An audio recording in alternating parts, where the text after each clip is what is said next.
Purchase your tracks today.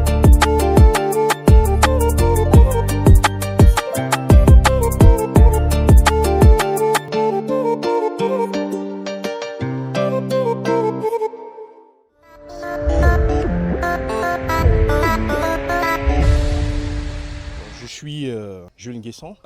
D'abord, relativement à mon parcours académique, j'ai obtenu un doctorat en chirurgie dentaire, complété par un MBA, un Master of Business Administration à l'ESSEC Business School de Paris. Pour ce qui concerne mes expériences professionnelles, je cumule à peu près plus de 10 années d'expérience dans l'industrie pharmaceutique et dans le consulting à la fois à l'international et au niveau local. Et enfin, pour ce qui concerne ma présentation, de façon subsidiaire, je suis une Chinois 3e dan de karaté.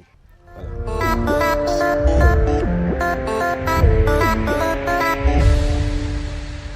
C'est une très belle question. Il faut visualiser l'objectif média et immédiat. D'abord, par rapport à l'objectif média, j'ambitionne de créer une industrie pharmaceutique locale qui comporte toute la chaîne de valeur, c'est-à-dire depuis la recherche et développement jusqu'à la partie post-marketing qui permet de répondre aux problématiques de santé de nos populations. Ensuite, par rapport à l'objectif immédiat, c'est de cumuler de nombreuses années d'expérience à des fonctions qui soient stratégiques au sein de l'industrie pharmaceutique pour me permettre par la suite de pouvoir répondre à cet objectif de créer cette industrie pharmaceutique locale. Une fois que l'objectif est visualisé, qu'il est clair, il faut se doter les moyens pour atteindre cet objectif-là. Et je pense que l'une des manœuvres pour atteindre ces objectifs, c'est de compléter sa formation médicale de base avec une formation managériale. Faire des études en management était une des réponses les mieux adaptées. Alors j'ai opté en fait pour intégrer une business school pour faire cette spécialisation en management. Et aujourd'hui, ça me permet de répondre à cet objectif qui me permet de gravir les échelons au fur et à mesure pour atteindre cet objectif de création d'industrie pharmaceutique.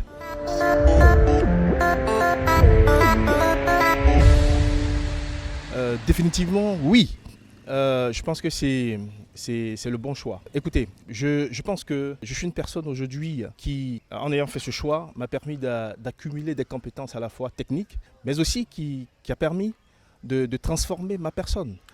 Voyez-vous, j'ai eu l'occasion de côtoyer de nombreuses personnes de cultures différentes avec qui j'ai étudié. J'ai eu l'opportunité de travailler sur des ateliers de négociation très pratiques. J'ai aussi eu l'opportunité de rencontrer des personnalités d'influence mondiale. Et tout ce cocktail a permis de façonner ma personne aujourd'hui. Et je pense que c'est une vraie valeur ajoutée d'avoir fait ce parcours-là.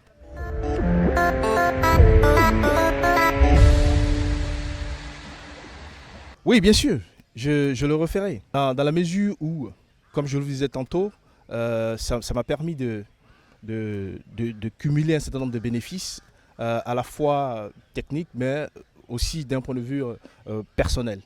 Donc je le referai, le même parcours.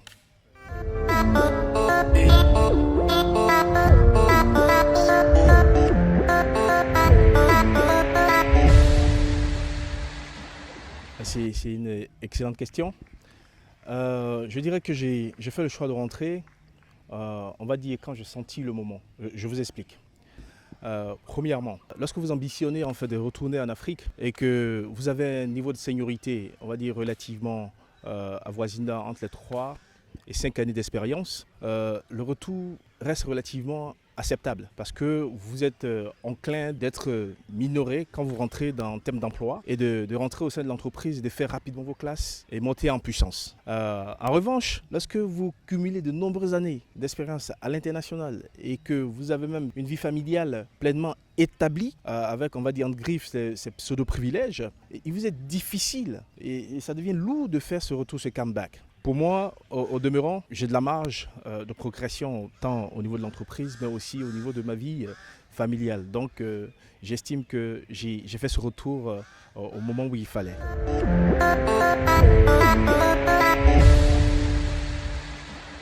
Alors, comme je l'avais signalé un peu plus haut, je suis actuellement en poste en tant que responsable du département médico-marketing d'une multinationale industrie pharmaceutique qui couvre l'Afrique subsaharienne francophone et anglophone. Donc un peu plus de 20 pays qui sont à ma charge.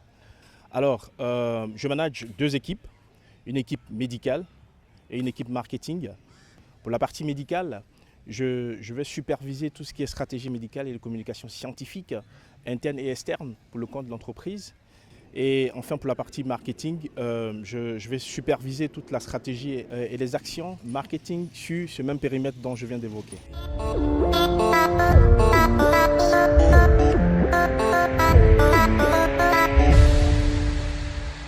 Oui, visiblement, il y a une nette différence. Avoir été dans l'environnement international ici et en plus dans l'environnement local, la différence elle est nette. Je vais vous prendre 2 exemples. Il y a la différence dite culturelle et ensuite les différences techniques. Pour ce qui concerne la différence culturelle, j'aime bien établir cette analogie avec le sport. Par exemple, où vous avez la latitude de jouer dans un championnat où vous n'êtes pas forcément obligé de vous saluer, de vous apprécier, et que vous devez fédérer vos efforts pour marquer des buts. C'est quelque chose qui est antinomique à la culture africaine, et ça a été aussi une richesse pour moi. Ce que j'ai qualifié de différence technique, il faut dire que pour avoir évolué dans un environnement multiculturel, peut être d'un point de vue professionnel, quand vous avez, ou particulièrement moi où j'ai eu l'opportunité de côtoyer des personnes de culture totalement différentes avec qui j'ai étudié, j'ai eu l'opportunité de côtoyer des personnes d'influence mondiale et diverses, forcément l'agrégation de ces 2 différences vont me permettre de développer une vraie valeur ajoutée aujourd'hui. Et c'est ce qui me permet par exemple, moi aujourd'hui d'être à l'aise à échanger avec des collègues chinois, français et même africains de la zone anglophone et francophone. Et c'est pour moi, cette différence est véritablement une richesse. C'est ce capital-là qui me permet aujourd'hui d'être beaucoup plus à l'aise dans la fonction dans laquelle je suis.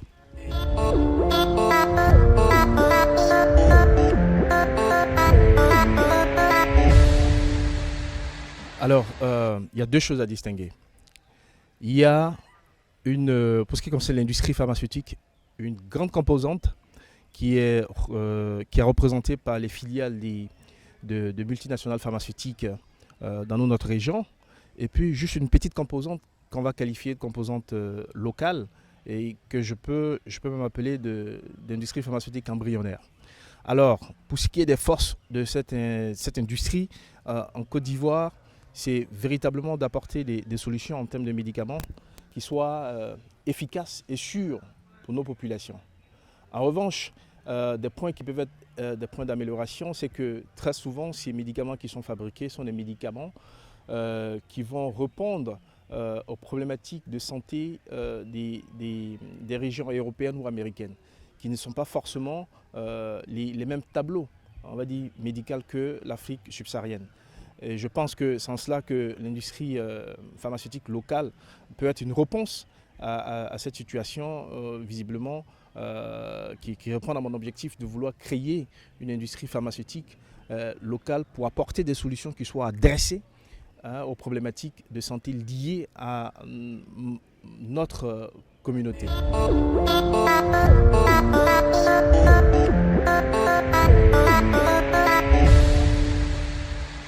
Oui, définitivement, je répondrai à cette question, oui, avec vigueur.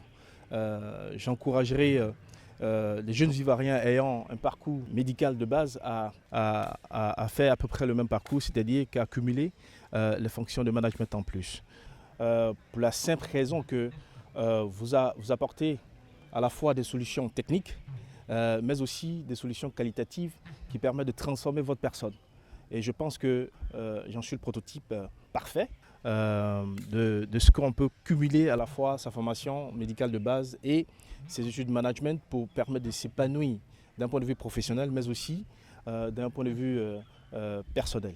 Moi, ça me permet aujourd'hui de m'exprimer dans la fonction dans laquelle je suis et ça me permet aussi d'ambitionner à faire de grandes choses. Donc, visiblement, j'encouragerai un profil similaire au mien.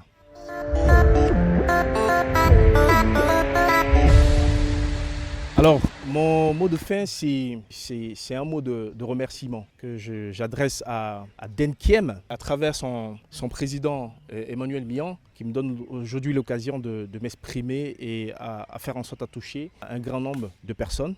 J'espère, à travers en fait, cette capture, avoir répondu aux attentes de certaines personnes qui sont de l'autre côté, qui me regardent. Et j'espère aussi avoir apporté des éléments qui peuvent, un tant soit peu, influencer positivement d'autres personnes qui auraient ces ambitions. Je vous remercie.